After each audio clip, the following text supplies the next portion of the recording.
Hey, what's up? I'm Guy. I'm John. Welcome to our YouTube channel. Subscribe to the channel, and please give this video a like. Also, check out our podcast below in the description. John, the internet's buzzing. Jimmy Garoppolo ranked 43rd in the NFL Top 100 list. Before we get to that, let's tell you this video is brought to you by Ease. Ease.com. The promo code is HAM. Yep, ease.com. Promo code is HAM. Best cannabis delivery in the state of California. My personal favorite, my Caminos, my gummies. I love them. Check out ease.com from Northern California all the way down to San Diego, guy. Got every city covered. Check it out. Ease.com, promo code HAM. We got you covered here. Must be 21 or over. Get verified online in minutes. All right, Jimmy Garoppolo ranked 43rd in the NFL Top 100 list. This is by the players. I think, John, the immediate reaction from the vast majority of people is that Jimmy Garoppolo is being overrated, that he's not the 43rd best player in the NFL. What was your reaction to the ranking? Well, I feel right now at this point, heading into 2020, Jimmy Garoppolo is underrated. Now, the ranking on this list, a guy that was not ranked before this, obviously, right, coming off a knee injury, first full year as a starter, I think Jimmy Garoppolo was a lot better than people give him credit down the stretch. And I think one thing that hurts Jimmy Garoppolo is in their playoff wins, he didn't have to do that much. They ran the ball down the Vikings and the Packers' throats. And what we remember about the Super Bowl was not him playing well. And as players on the Niners were saying, he would have been the Super Bowl MVP if not for the last 7 minutes of the game were the last two series where they couldn't block for him. He was a disaster, and the ball was skipping around. And the end of the first half as well. Yeah, I mean, he threw a bad pick in Decision there. not to push the ball down the field at the end of the first half of the Super Bowl. Yeah, and I think Kyle Shanahan, in a weird way, and we've talked a lot about this over the year, diminishes when Jimmy plays well. People immediately go, well, that's Kyle's doing. That was Kyle's scheme. That was Kyle getting so-and-so open. Where, like when someone's wide open and Tom Brady throws it to Gronk or Edelman, or Drew Brees hits Michael Thomas for a touchdown, you go, what a play by Drew. And listen, I do think there's some validity to that, right? It speaks to why Kyle's just got another extension. He's got like 9 years worth of contracts. He's been coaching 3 years. Yeah, Jimmy the player is aided by Kyle. Jimmy, the whole conversation about him, it hurts him. But you would much rather play for Kyle than not play for Kyle. Of all the top quarterbacks, including Mahomes now, if you were going to go, would you rather have the coach or the quarterback, especially guys like under 35? I think it's a no-brainer with the Niners. You take the coach. So that's where there is some validity to the pushback. I don't have a problem with him being really high. He was great against the Saints, against the Rams, and against the Seattle, in the final week of the season to win them the division. Guy, they went 13-3 with a defense that gets a lot of credit. Check the numbers. They were a shell of themselves because they had injuries the last 7 or 8 weeks of the season. I think at 43, he'll be higher next year. And I don't know how much better he's going to be, but I think we're going to have this conversation again next year. And I think next year he'll be ranked like 39th or 38th, and you and I will be saying, look at this guy. He got even a little better from the year before. At least I'll be saying that. I don't know if you agree with that. But I think he'll be an even better player this year. More opportunities, more reps, etc. Now, maybe the job gets a little harder. Deebo Samuel out. Emmanuel Sanders gone. Brandon Ayuk, rookie. Kittle got to get signed. Whatever.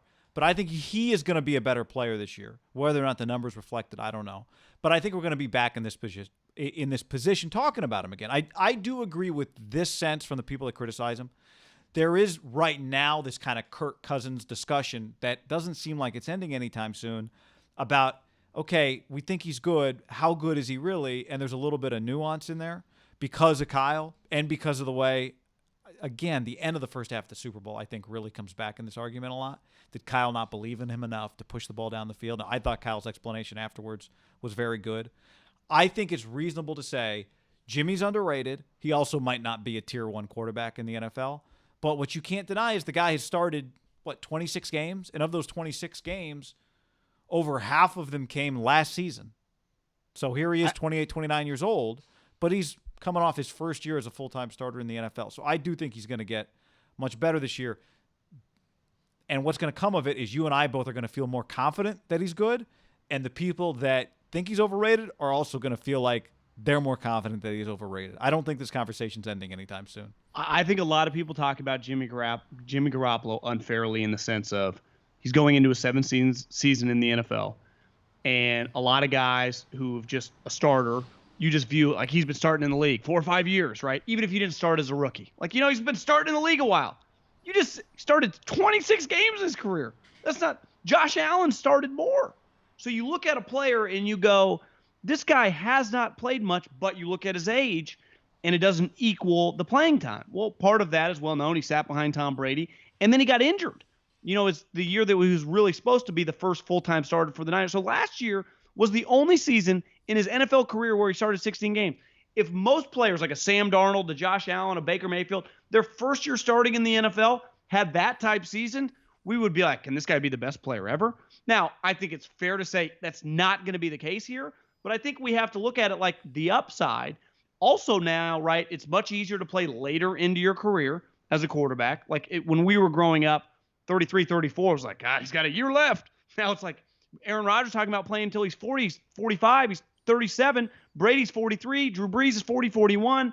The Jimmy Garoppolo, quote unquote, his prime could be the next decade.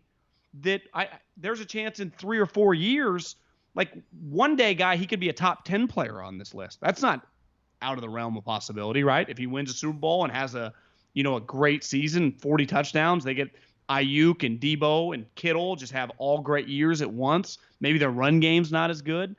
It's definitely, last time I checked, Kyle Shanahan's coached an MVP quarterback, right? Like it's possible. I think the thing that makes it hard for doesn't the limited playing time skew the way people talk about him? I think also he got paid before he'd done anything on the field. Now we both think it's a very team-friendly deal, but people, that's part of this. At least they didn't really have a choice. They didn't have a choice, and it's turned out even with this production to be a really good deal. But that's just part of what's planted in people's minds. This guy got paid before he proved anything. Again, I think the debate about how good he is fair. I think it's legitimate. I'm just betting on him. You're just betting on him. I think one of the things with Jimmy is his best qualities are not maybe as easy to see unless you watch him. And that's not to say I've got X-ray vision. We just watch him all the time. If you watch him a little bit, you're not going to see superhuman arm strength.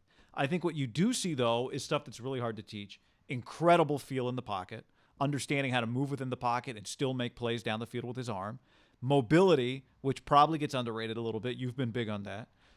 Every time he throws the football, again, don't take this the wrong way, he looks like Tom, just he gets in the sense that he gets rid of the ball really quickly. So I think he's got some things that really work in his favor, things that wear well over time, things that come up in big spots, even though he didn't make look, if he hits Emmanuel Sanders, it's a big if. They win the Super Bowl. Are we having this debate? Maybe. I think we probably are. Yeah, it's an easier argument to make for him. But, I also think, does it hurt him that Kirk Cousins was also Kyle Shanahan's pet project? Yes. So I think it's easy to lump him in there.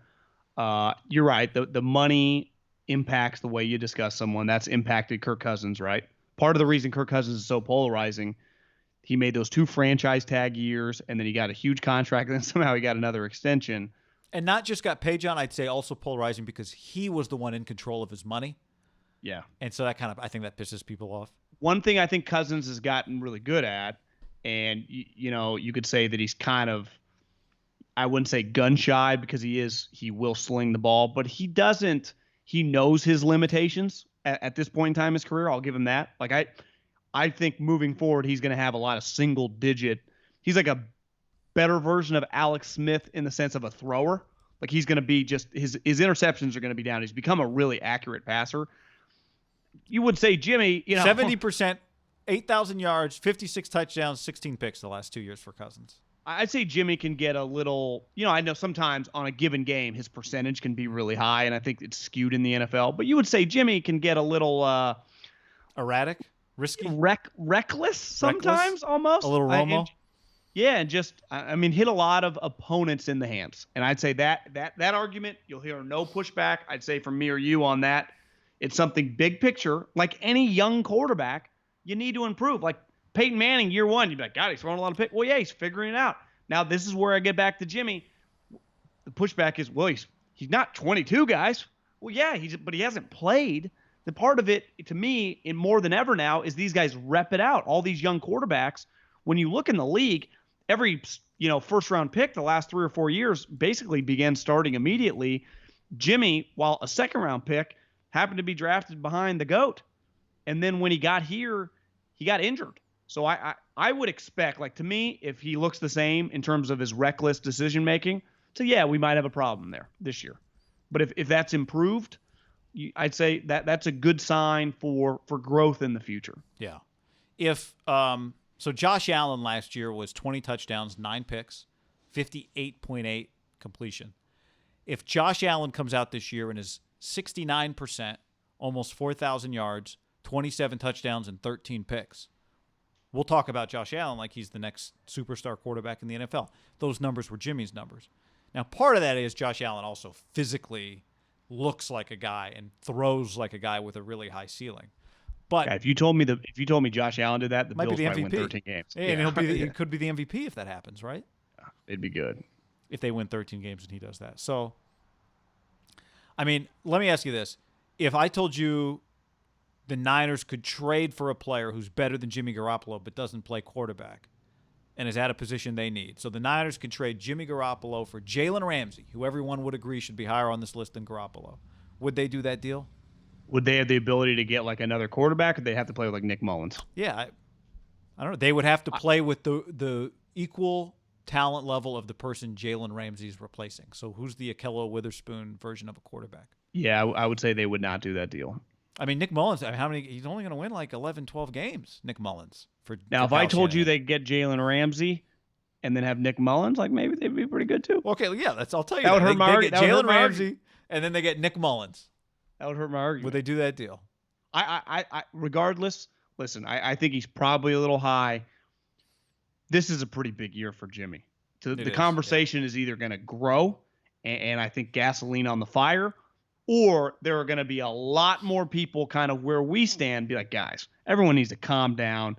To me, he's either headed toward Kirk Cousins territory or like, guys, this guy's a legitimate top 10 NFL starter. Right. It's never going to be Mariota. Right, like, is he a year away from 2 years away? Is he just going to be a backup? It's never going to be that. He's probably never going to be, Mahomes or Rodgers. But can he just get?